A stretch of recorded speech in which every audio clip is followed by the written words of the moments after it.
Un camino sin salida, un amor que ya se va, una herida siempre abierta que no deja de sangrar. Se cerraron tantas puertas, es difícil continuar y marchita la esperanza, es momento de cambiar. Hola, hola, hola, hola, ¿cómo les va? ¿Cómo están, queridos oyentes? Bueno, espero que muy bien. Sean muy bienvenidos a una nueva emisión de La Otra Cara. En la operación técnica, como siempre, me acompaña Mariano de Seco. Y quien les habla, Cristina Sada, les dice que el programa de hoy comienza de esta manera. Llegó la hora de cambiarlo todo, dejar atrás lo que no pudo ser, llenar el alma de ilusiones nuevas, cambiar el aire para después. Y La Otra Cara se trasladó hasta el Hospital Italiano de nuestra ciudad. ¿Por qué? Porque allí se está llevando a cabo un curso de seguridad del paciente. Para eso venimos a hablar con el doctor Dalmiro Gallardo, que es director del área de calidad, seguridad y experiencia del paciente. Muy buenas tardes, doctor. ¿Cómo está? Hola, Cristina. Muy buenas tardes. Un gusto recibirla y por su intermedio también a su audiencia. Bienvenida al hospital y, bueno, agradecidos también por esta visita y esta entrevista. Doctor, bueno, estamos hablando de un curso de seguridad del paciente. ¿De qué se trata? En principio nosotros lo que tratamos de trabajar sistemáticamente en la organización es la cultura de seguridad. Y tenemos como excusa y como un medio para conectarnos en términos organizacionales, en los trabajadores que conformamos la organización y charlar y discutir y profundizar sobre temas que tienen tremendo interés en nuestro rubro, en nuestra actividad. Uh-huh. Un tema que cada vez tiene más auge a nivel organizacional y por supuesto a nivel internacional ha cobrado muchísima relevancia en los últimos años, que es la seguridad del paciente como tópico, ¿no? Es algo que tal vez no se habla mucho, tal vez no se comenta mucho, pero tiene muchísimo interés, ya que la magnitud del problema de la inseguridad de los pacientes es realmente significativa. Si hablamos de números que si uno los empieza a contar y los empieza a visibilizar, realmente son números que preocupan y que deben ocupar a las organizaciones. Y bueno, nosotros hace tiempo que venimos trabajando en esto y este es un mes para nosotros de muchísimo interés. Es el mes que se celebra el Día Internacional de la Seguridad del Paciente, el 17 de septiembre. Uh-huh. Y nosotros, como excusa, en septiembre decidimos armar un curso de seguridad del paciente para los trabajadores del hospital. Tenemos alrededor de 100 participantes que forman parte de la iniciativa dentro del hospital y que tenemos un revuelo importante y mucha gente hablando sobre el tema en los pasillos. Ajá. Doctor, por ejemplo, estuve viendo que son charlas que se dan, ¿no? Digamos, creo que durante todo el mes, los lunes. De las charlas, ¿de qué se tratan cada una? Nosotros lo que hacemos es exponer lo que nos pasa en la realidad cotidiana, en el día a día, y tratamos de llevar el trabajo en términos de problemática de un evento de seguridad del paciente a que nos implique revisar todo lo que estamos haciendo en la organización en relación a la ocurrencia de esos eventos, ¿sí?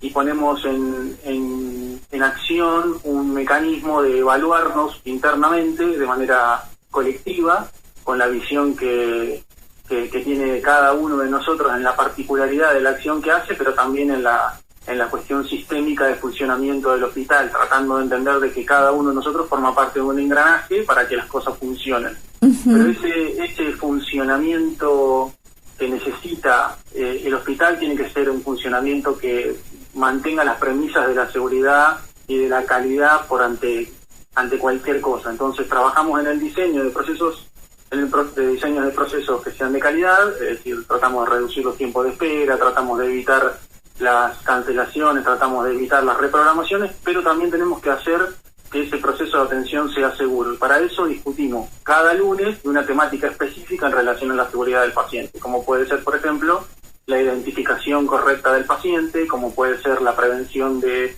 lesiones por presión o las caídas, o como pueden ser las infecciones asociadas a los cuidados de la salud.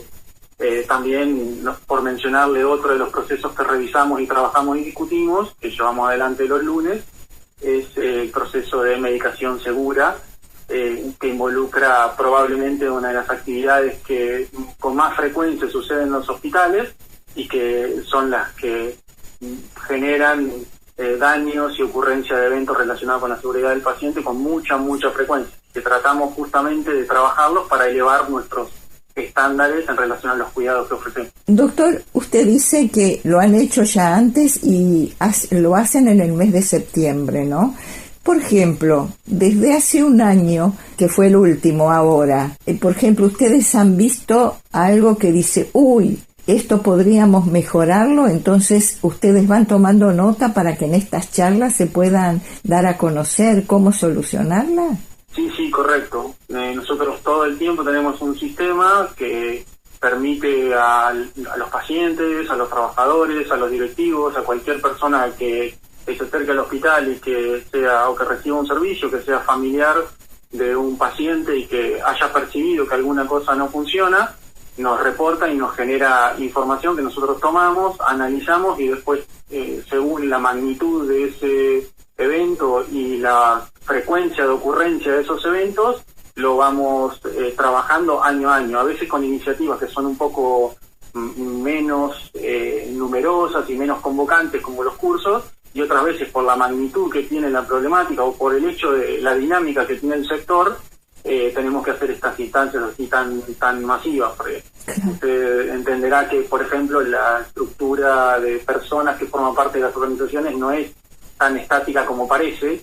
Entonces, muchas veces tenemos nuevas personas que ingresan a trabajar al hospital, que se introducen en un sector, digámoslo así, que tiene particularidades, en un sector de servicio, que necesita que los trabajadores comprendan y profundicen y realmente se capaciten en aspectos que tienen que ver no solo con la gestión administrativa de un documento, de una autorización o de un pedido, sino también en aspectos más sistémicos como es esto de la seguridad, ¿no? Prevenir un evento de seguridad nos puede evitar muchísimas cuestiones relacionadas con la ocurrencia de ese evento. Claro. Pero para prevenirlo son las efectivas barreras que las personas podemos implementar y que los procesos tienen que diseñarse y contemplarse para que ese evento que tenía o que iba a suceder no suceda si se alineaban las distintas variables que a veces están involucradas, ¿no? Muchas veces el hecho de repreguntar el nombre y el apellido y confirmar la identidad nos previene de llevar un paciente a quirófano que no tenía que hacer y que tenía que ingresar. Claro, uno de afuera piensa que eso nunca puede pasar, pero pasa. Pero pasa con mucha frecuencia y las organizaciones deben trabajarlo sistemáticamente, incorporando planes de capacitación como estos cursos que hacemos nosotros para poder elevar el nivel de seguridad de las organizaciones y reducir la carga de daño que se produce en organizaciones que justamente están para curar o mejorar la salud o reducir los riesgos, y uno parecería que en estos lugares no le va a pasar, que le va a ocurrir un evento que lo perjudique más de lo que ya estaba. Claro. Pero en las organizaciones de salud eso pasa y con mucha frecuencia, y hay que trabajarlo para todos los días para tratar de reducir esos eventos. ¿Desde cuándo decidieron hacer estas charlas, doctor? Mire, es algo que el hospital hace años ya que tiene un recorrido, más de una década, que tiene un recorrido en lo que es sistematizar el trabajo en la seguridad del paciente y en la calidad de la atención, y es indivisible. Calidad y seguridad en el caso de las organizaciones es prácticamente indivisible. Uh-huh. Hace 10 años que la organización transita por lo que es la política de calidad y seguridad del paciente definida, y cada vez más se está teniendo este entendimiento de parte del resto de los actores del hospital que hay que generar espacios de tiempo protegido, que las personas que vienen a trabajar no traen estos conocimientos porque Claro. La formación de grado no lo promueve, no hay currículas de calidad y seguridad en la Facultad de Medicina, tampoco sucede esto en las licenciaturas y diplomaturas para la formación de los recursos humanos en enfermería o en las tecnicaturas, pueden no ser pequeñas materias, ¿no? Pero esto es algo sistémico. Claro. Y es un deber de las organizaciones, entonces lo tenemos que poner en agenda. Es una organización de más de 130 años, imagínense, y hace 10 años que lo trabaja esto activamente. Sí. Antes eran así como arrestos individuales de alguna área, sobre todo de enfermería, que siempre lo trató de llevar adelante, pero con poco involucramiento de los otros actores del hospital. Y bueno, si las decisiones organizacionales se toman y se declara que la organización tiene una política de calidad y de seguridad, hay que ponerse los pantalones o remangarse y salir a trabajar y tener esas iniciativas, ¿no? Así que no es algo que lleve mucho tiempo para la historia del hospital, pero es algo que se mantiene desde hace unos 10 años de manera activa. Todos los años, todos los días, todo el tiempo. Doctor, a ver, le hago esta pregunta y le agradezco su atención nuevamente, ¿no? Desde que entra un paciente hasta que lo llevan a solucionarlo, ¿en qué lugar puede cometerse el error? No sé si es clara mi pregunta, ¿no? Es clarísima la pregunta y es una pregunta tan simple, pero que tiene tanto de mirar y de hacer la introspección que nosotros tratamos de hacer. Puede suceder el error en el momento de la identificación del paciente. Imagínese que usted está en el momento de atención con una persona que le recibe su documentación y que ingresa un número erróneo en un sistema. En lugar de ser su número de documento, ingresa otro número. O comete un error ahí. Eso ya va a ser algo que va a empezar, no va a generar un evento ahí, pero que va a generar el factor para que luego alguien no reconozca su propia identidad, sino que lo confunda. Imagínense que tiene un apellido Fernández, por ejemplo, que es un apellido común, y que se asocia ese apellido con ese error en el documento. Imagínense que después ingresa a una sala donde nadie lo conoce o donde nadie la conoce, y es Fernández con ese número de documento equivocado. Imagínense que a continuación alguien llama desde quirófano a la búsqueda de una paciente femenina, Fernández, que tiene que entrar a hacerse un procedimiento, y usted está internado al lado de otra paciente que no conoce, pero que también es de apellido Fernández, y en lugar de llevar a la paciente Fernández, que se tenía que operar del pie, la llevan a usted, que se tenía que operar de un dedo, de la mano. Y cuando llega al quirófano, usted es Fernández, y en el quirófano le dicen que se tiene que operar, no constatan el tipo o el sitio de cirugía, porque la cirugía, el sitio no está marcado, o porque en ese momento el cirujano todavía no había llegado a la planta quirúrgica, y empieza el procedimiento de anestesia, y usted en esa situación ya no puede dar cuenta de nueva información, solo es la información que hasta ahí está, que es Fernández y que se tiene que operar. Y una vez que entra en el proceso de anestesia, con la ansiedad, con la medicación, con el hecho de haber reducido su atención justamente para poder hacerle procedimiento sin dolor y con la conciencia lo suficientemente manejada farmacológicamente para que no haya un displacer en términos quirúrgicos, empieza una cirugía que no tenía que haber sometido.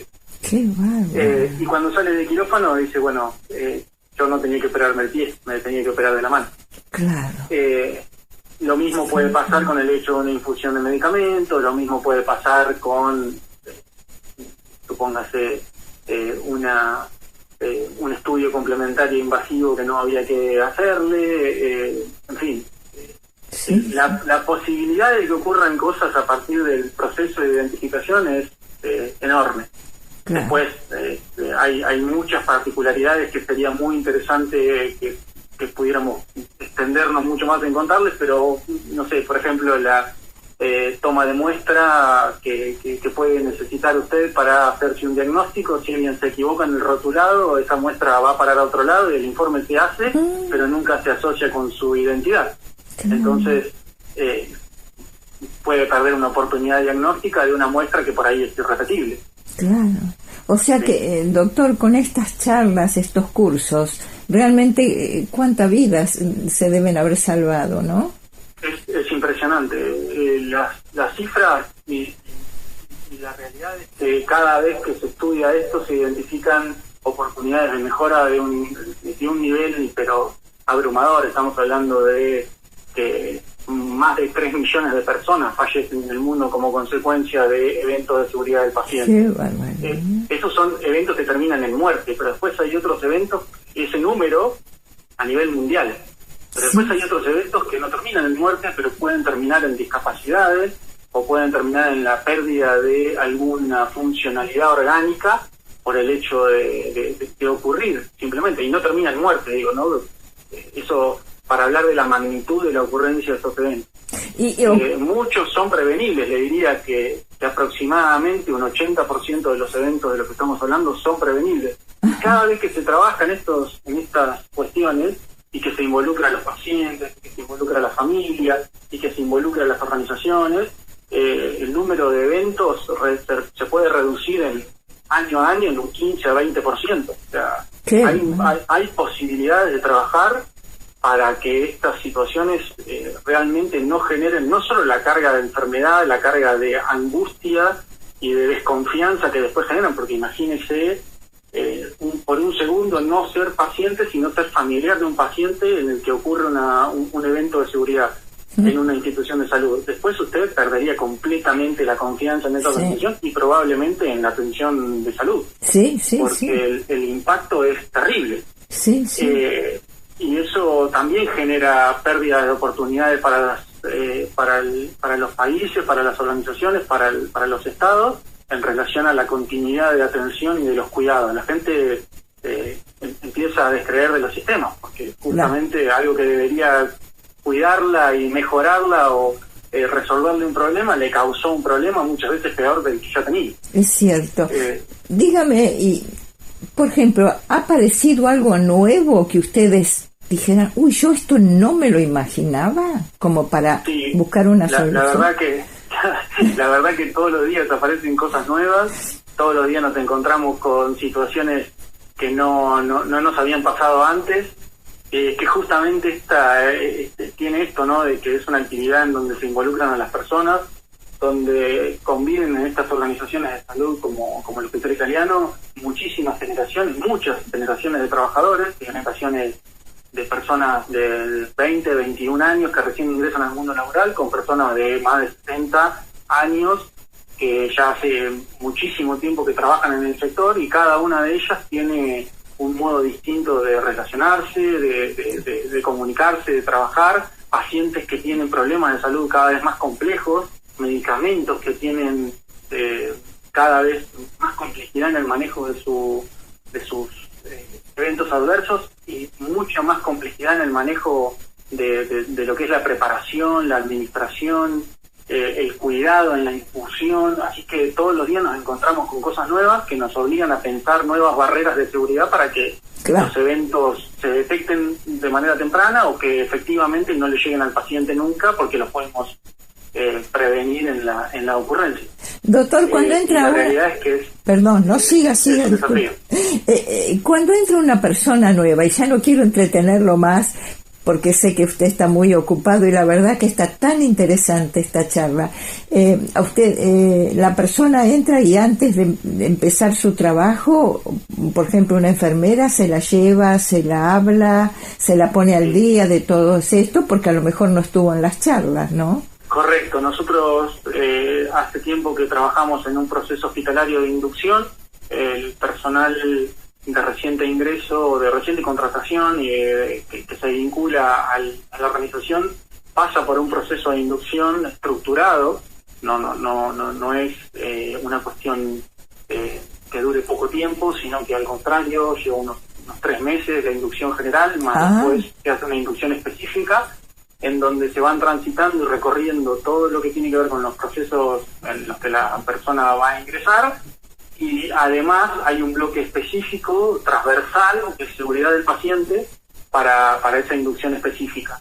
Además, después vino una inducción, general, después vino una inducción específica, claro, que se lleva adelante en el sitio de trabajo para el puesto específico. Es decir, se trata de trabajar esto de manera anticipatoria, preventiva, introduciendo a la persona en una organización que, como esta, tiene 135 años, es una organización desarrollada, que tiene mucho recorrido y tiene una diversidad de ejercicio de la profesión realmente desafiante para los recientes ingresos, muy motivadora, porque es una organización que tiene este espíritu, como le contaba, de participativo, colectivo, una impronta muy linda de lo que es la comunidad italiana. Qué bueno. Pero tiene esta cuestión también de que los procesos se deben realizar con un conocimiento muy acabado de los aspectos del diseño de ese proceso, es decir, de la calidad que se quiere entregar, que se quiere brindar en el servicio de atención, con la seguridad como premisa máxima, ¿no? Primero, no dañar, en lo que nos enseñan siempre, y lo que tratamos de replicar todo el tiempo, y lo que inculcamos y lo hacemos de manera sistemática para justamente esto que usted dice, todas las personas que ingresan realmente tengan un bloque de contenido mínimo, básico, indispensable para poder desarrollar una tarea de manera segura. Sí. Bueno, doctor Gallardo, ¿cuántos años hace que está a cargo de esta área? A mí me tocó el desafío de hacerme cargo el 1 de enero del 2020. Digo el desafío porque sí, nunca me imaginé que iba a haber una pandemia. Un par de meses después íbamos a estar hablando de una pandemia que nos desafió tremendamente en términos organizacionales. Así que al día de hoy yo llevo unos 4 años de trabajo en la dirección, unos 4 años como director. Ya hacía tiempo que trabajaba como analista de calidad. En el mismo espacio, pero como director hace 4 años. Bueno, a mí siempre me gusta preguntar alguna anécdota que ha ocurrido, que a usted le llamó la atención, aún graciosa, aunque bueno, estamos hablando de enfermos, ¿no? ¿Qué es lo que más recuerdan? Mire, la verdad que la anécdota que más recuerdo es una anécdota del año pasado, es una anécdota, no sé si graciosa, pero es una anécdota que por lo menos a mí me puso muy muy feliz, muy contento el año pasado con respecto también a la fecha en relación a la conmemoración del Día Internacional de la Seguridad del Paciente. Ajá. Hicimos una jornada en donde invitamos a los pacientes a que nos cuenten su experiencia, porque el lema de ese año era darle voz a los pacientes. ¡Qué bueno! El lema de este año es hacer diagnósticos correctos, pacientes seguros. Bueno, el año pasado el lema era darle voz al paciente. Uh-huh. Y para darle voz al paciente lo que hicimos fue invitar a pacientes que hubieran transitado por el hospital y a familiares a que nos contaran cuál era su experiencia, cuál había sido su experiencia. Porque la realidad es que siempre creemos que entregamos el mejor servicio, pero nunca estamos del otro lado. Claro. Entonces, una actividad que a nosotros, por lo menos a mí, me llenó de alegría, todavía la recuerdo con muchísimo cariño, porque en ese momento, cuando estábamos por terminar la charla y la jornada ya, que llevaba casi 2 horas, uh-huh, nos emocionamos todos, fue un momento espectacular a nivel emocional para todo el hospital, escuchar las evoluciones y las cosas que los pacientes nos decían de qué teníamos que hacer para mejorar.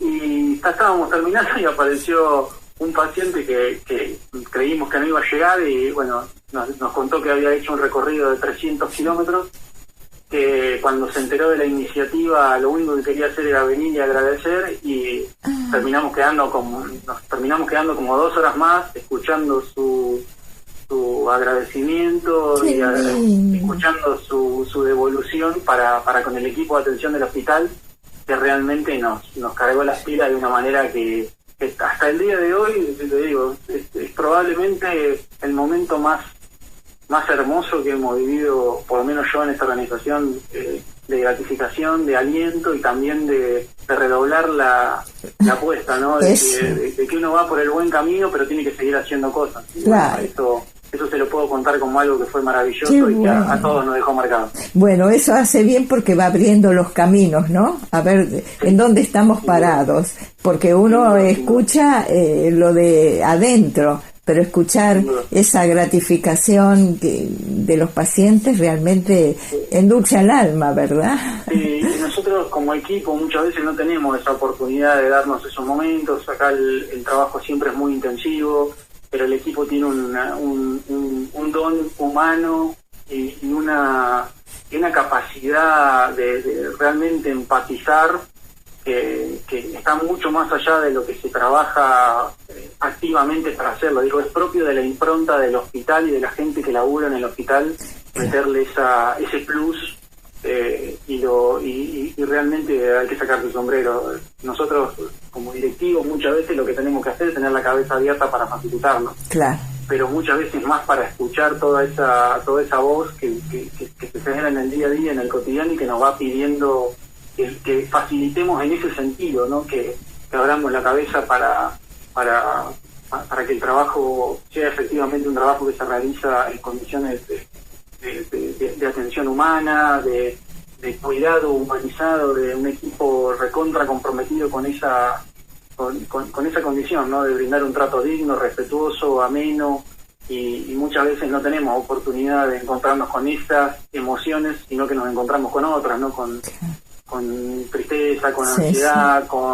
con desasosiego, pero en este hospital suceden todas esas emociones, todas juntas, todo el tiempo. Claro. En un lugar donde se está transmitiendo una información que tiene que ver con una evolución de un tratamiento que no fue la esperada, en otro lugar están haciendo un bebé, en otro lugar está dándose de alta un familiar añoso que pensaron que iba a ser su última internación y no lo fue. Qué bueno.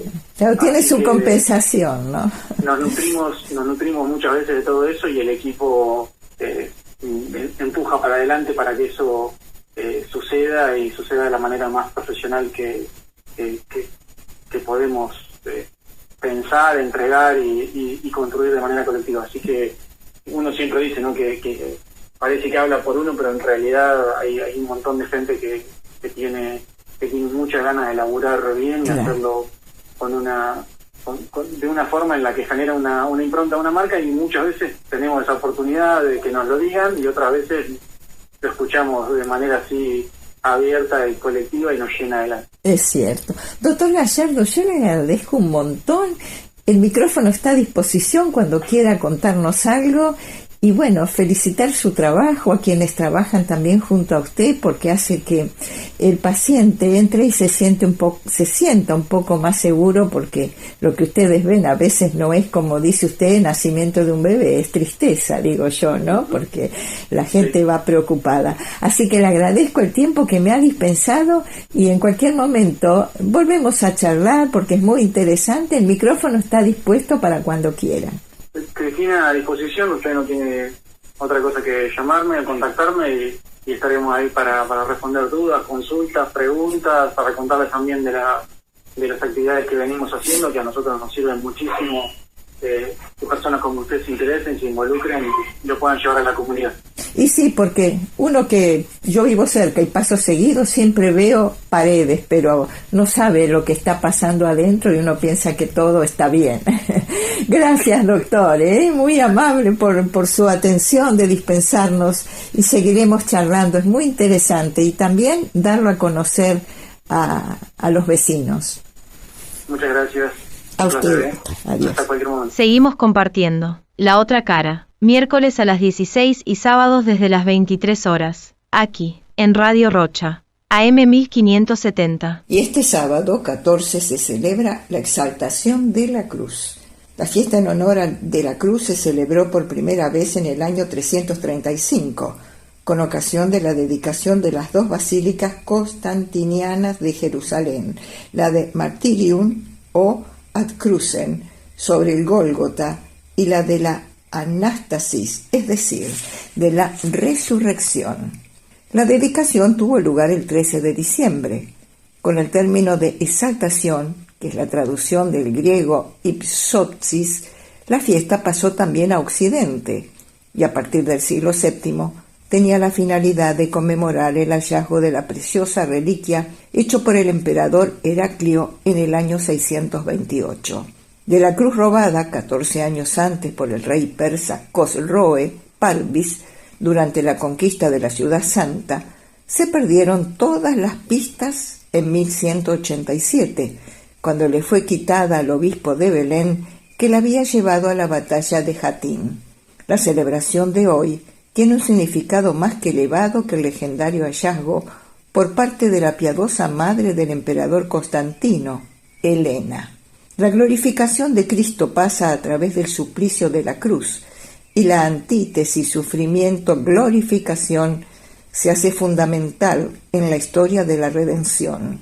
Cristo, encarnado en su realidad concreta, humano-divina, se somete voluntariamente a la humillante condición de esclavo, y el infame suplicio se transforma en gloria imperecedera. Por eso, la cruz es el símbolo y el compendio de la religión cristiana. La misma evangelización realizada por los apóstoles es la simple presentación de Cristo crucificado. El cristiano, aceptando esta verdad, es crucificado con Cristo, es decir, debe llevar cotidianamente la propia cruz, soportando injurias y sufrimientos como Cristo, agobiado por el peso del patíbulum, el brazo transversal de la cruz que el condenado llevaba sobre las espaldas hasta el lugar del suplicio, en donde era clavado en el palo vertical. Fue obligado a soportar los insultos de la gente por la calle que llevaba el Gólgota. Los sufrimientos que reproducen en el cuerpo místico de la Iglesia el estado de muerte de Cristo son una contribución a la redención de los hombres y una garantía de la participación de la gloria del resucitado. Esta es la razón por la que los mártires cristianos han sabido soportar tantos sufrimientos. San Ignacio de Antioquía escribía: «Mi pasión está crucificada. En mí ya no existe el fuego de la carne. Ahora comienzo a ser discípulo. Prefiero morir en Jesucristo que reinar en todo el mundo. Lo busco a Él que murió por nosotros. Lo amo, y Él que resucitó por nosotros, concédeme ser imitador de la pasión de Dios».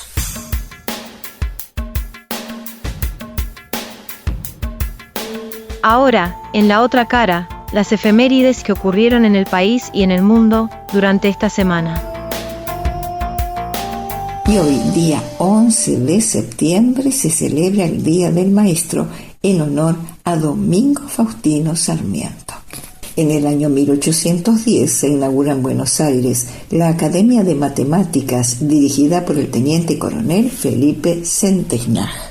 En el año 1888 muere en Asunción, República del Paraguay, Domingo Faustino Sarmiento. Fue maestro rural, escritor y político. Fundó escuelas y dirigió el diario El Sonda, aparecido el 20 de julio de 1939. Había nacido en San Juan el 15 de febrero de 1811 y en el año 1910 se funda la Sociedad Argentina de Autores Dramáticos y Líricos. En 1833, al fundirse con el Círculo de Autores, se constituirá como la Sociedad General de Autores de la Argentina, Argentores, que cumplen funciones de protección legal, tutela jurídica y administración de los derechos de autor. Desde 1950 se celebra en esta fecha el Día del Autor.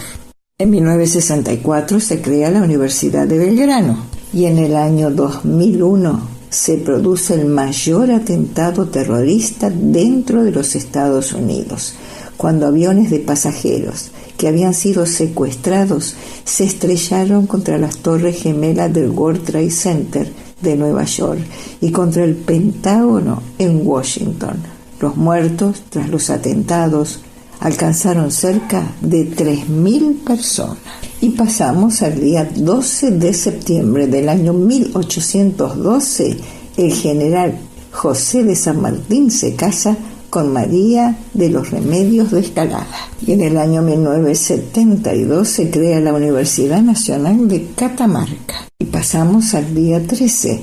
En 1806 se crea el Regimiento de Patricios. Cornelio Saavedra y Esteban Romero fueran proclamados jefes del regimiento. En el año 1816 se jura en la ciudad de Buenos Aires la independencia de las Provincias Unidas.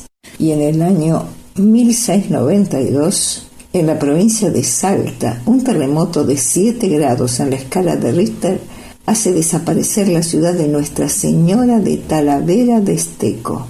Mueren varios miles de personas. Y pasamos al 14 de septiembre de 1321, muere el poeta y prosista italiano Dante Alighieri. Entre sus obras se encuentran Vida Nueva y La Divina Comedia. Había nacido en Florencia, Italia, en el año 1265. Y en el año 1886 se funda el Banco Hipotecario Nacional por ley 1804 durante la presidencia de Julio Arroca.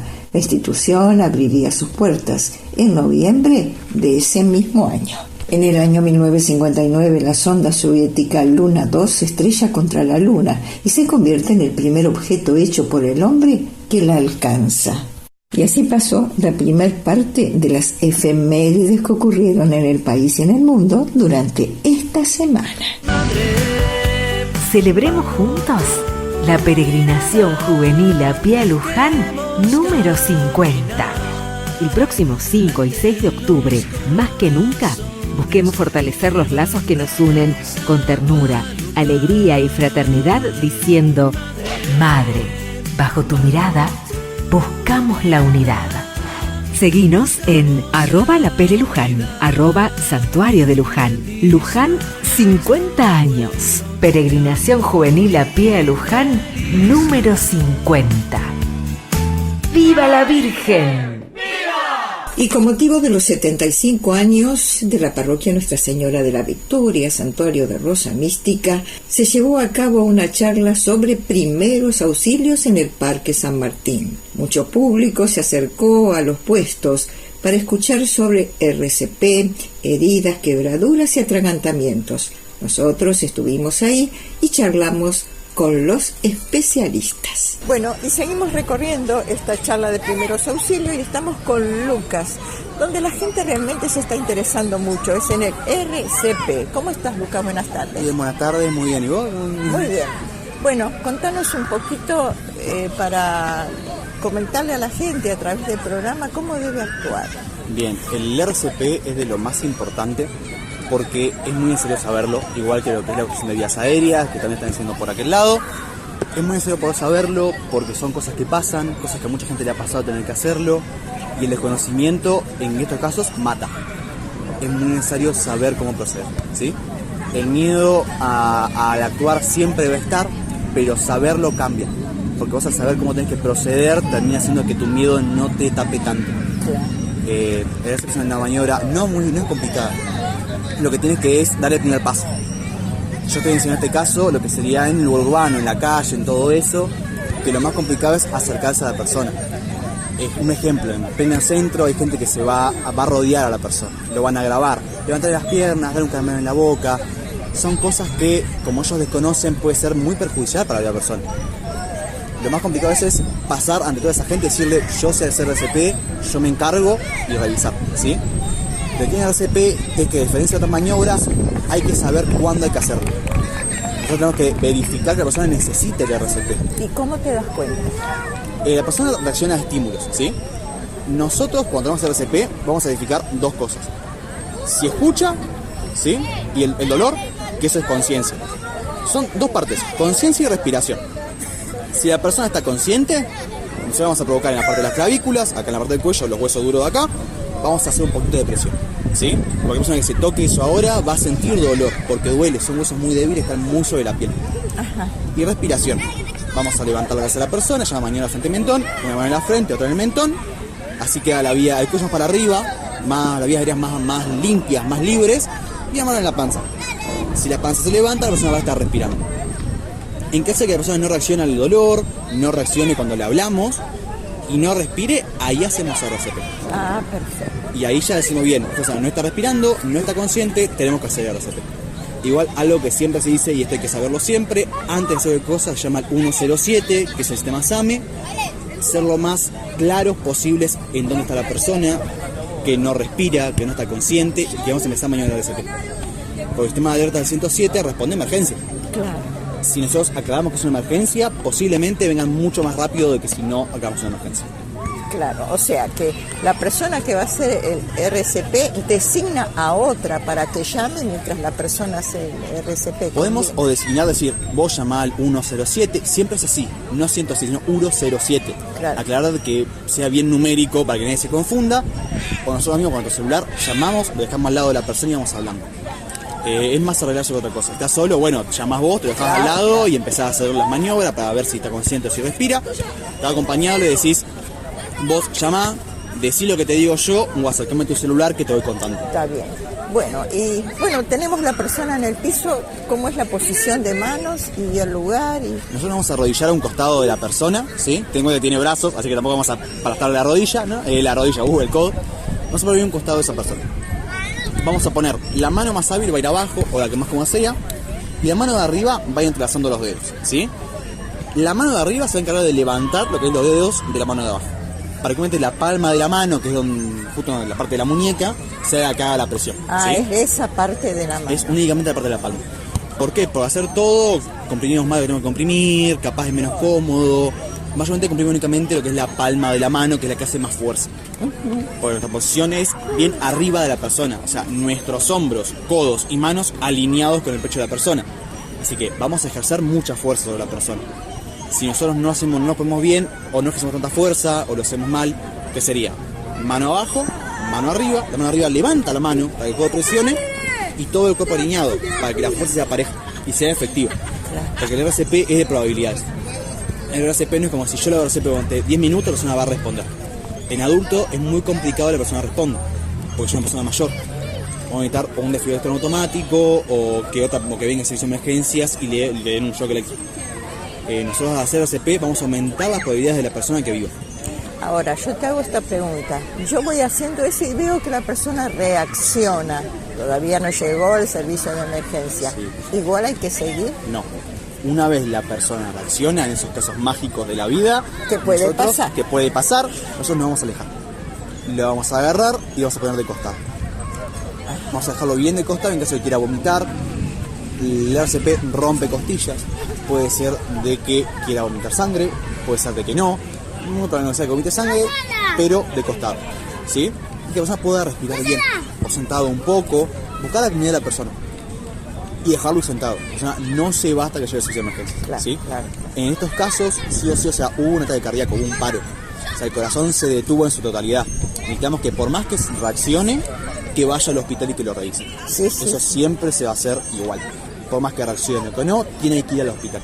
La persona que empieza tiene que seguir hasta el final. Únicamente se determina cuando llega el médico y dice, llega. Únicamente los médicos constatan muerte.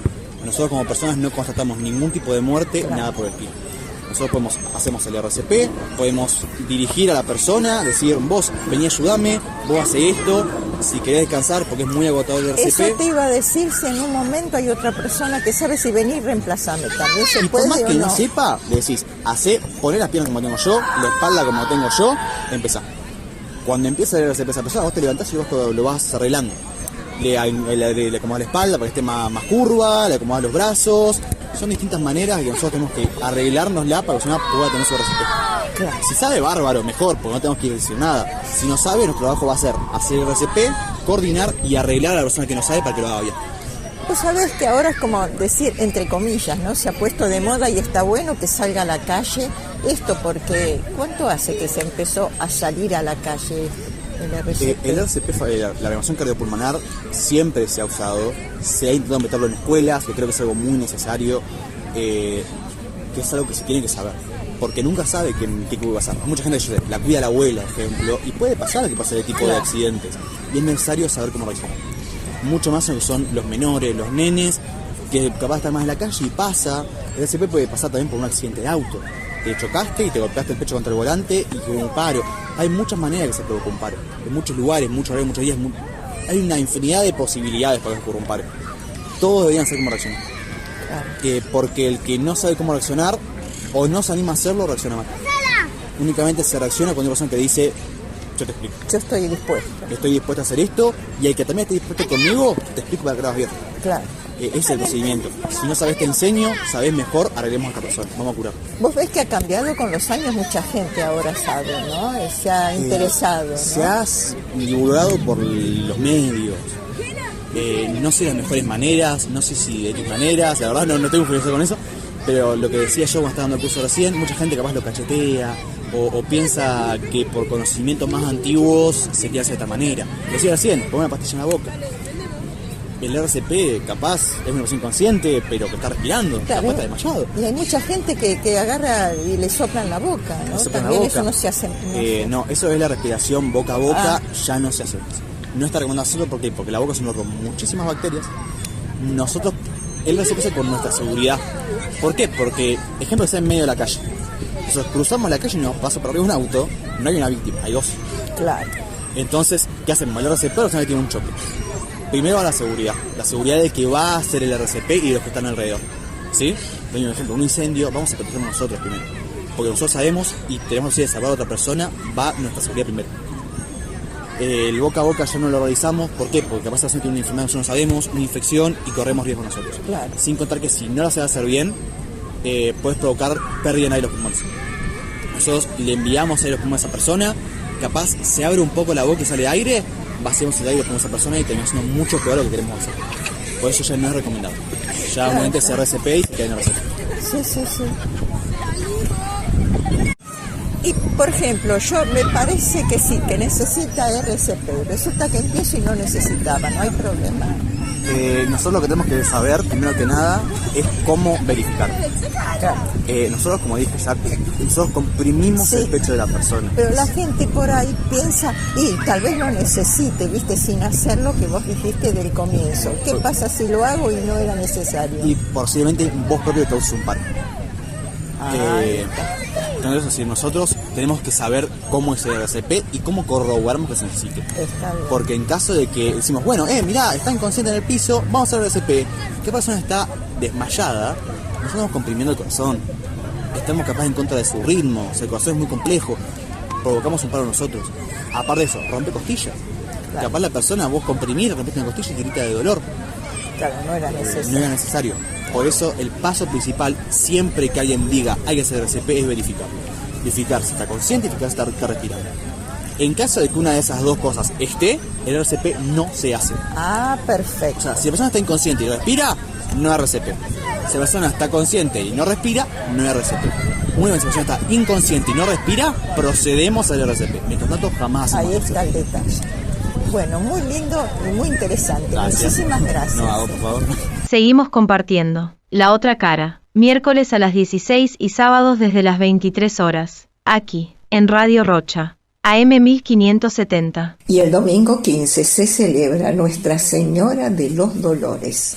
El sentido de la piadosa compasión del pueblo cristiano se expresa en la imagen de la piedad, es decir, de la Virgen dolorosa que sostiene en las rodillas al Hijo que acaban de bajar de la cruz.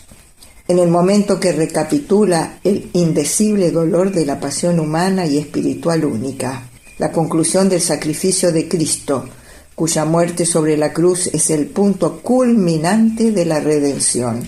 Pero como la muerte de Cristo está ya implícita, casi en germen, desde el primer momento de su existencia como hombre, también la compasión está implícita en aquel fiat mihi secundum verbum tuum, hágase en mí según tu palabra. Como madre, María acepta o soporta implícitamente el sufrimiento de Cristo en todos los momentos de su vida.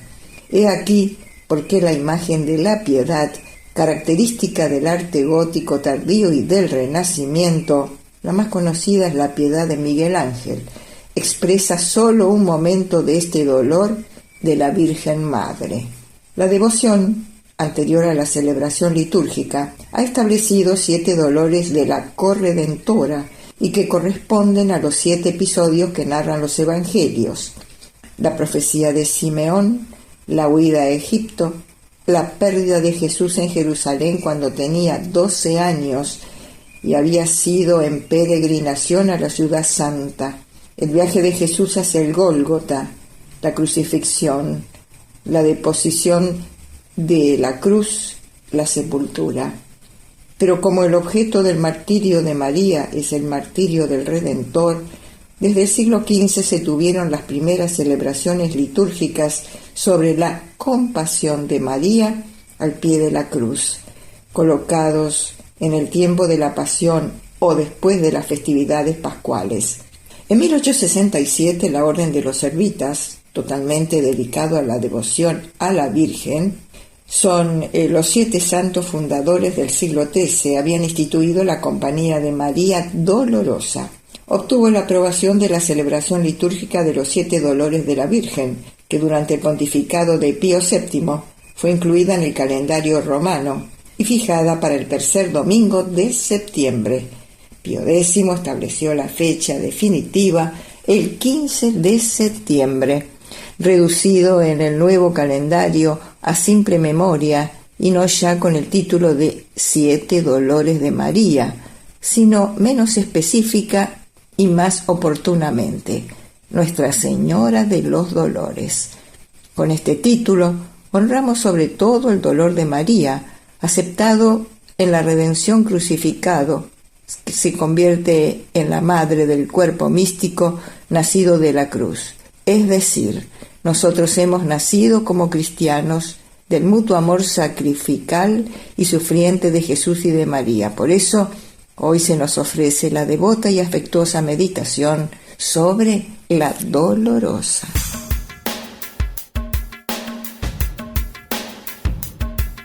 En la otra cara, continuamos escuchando más efemérides que ocurrieron en el país y en el mundo durante esta semana. Y continuamos con más efemérides que ocurrieron en el país y en el mundo durante esta semana. Y comenzamos con el día 15 de septiembre. En el año 1865 se funda la ciudad que se llamaría Rawson, actual capital de Chubut, en homenaje al doctor Guillermo Rawson. En el año 1913 aparece el diario Crítica, fundado y dirigido por el periodista uruguayo Natalio Félix Botana. Y en 1914 nace Adolfo Bioy Casares, escritor argentino, autor de obras como La Invención de Morel, El sueño de los héroes, Dormir al sol, Historias desaforadas. Murió en Buenos Aires el 8 de marzo de 1999. Y en el año 2017 la nave espacial Cassini termina su misión en Saturno, al internarse en la atmósfera de este planeta después de 13 años orbitando a su alrededor. Y ahora pasamos a un día 16, en este caso del 2015.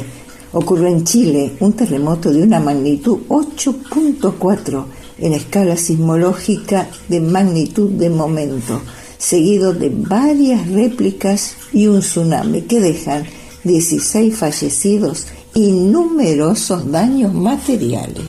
Y en el año 1976, en la ciudad de La Plata, tiene lugar la Noche de los Lápices, donde varios estudiantes de secundaria que luchaban por la implementación del boleto estudiantil gratuito son secuestrados, torturados y asesinados por agentes de la dictadura. Y en el año 1224, Francisco de Asís manifiesta públicamente haber recibido los estigmas de la pasión de Jesucristo.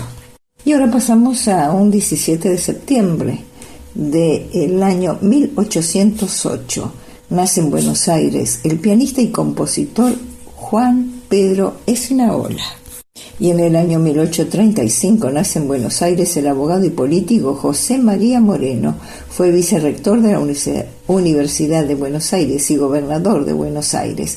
Murió un 22 de marzo del año 1882. Y en 1859 aparece en la ciudad de Santiago del Estero El Guardia Nacional, primer periódico de esa provincia.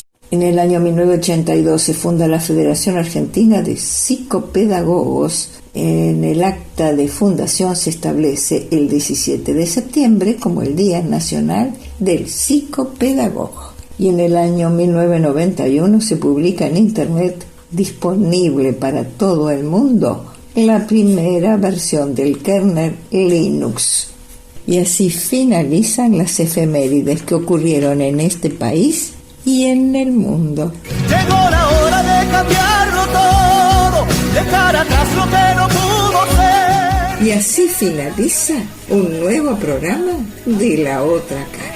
En la operación técnica, como siempre, me acompaña mi 50%, Mariano de Seco.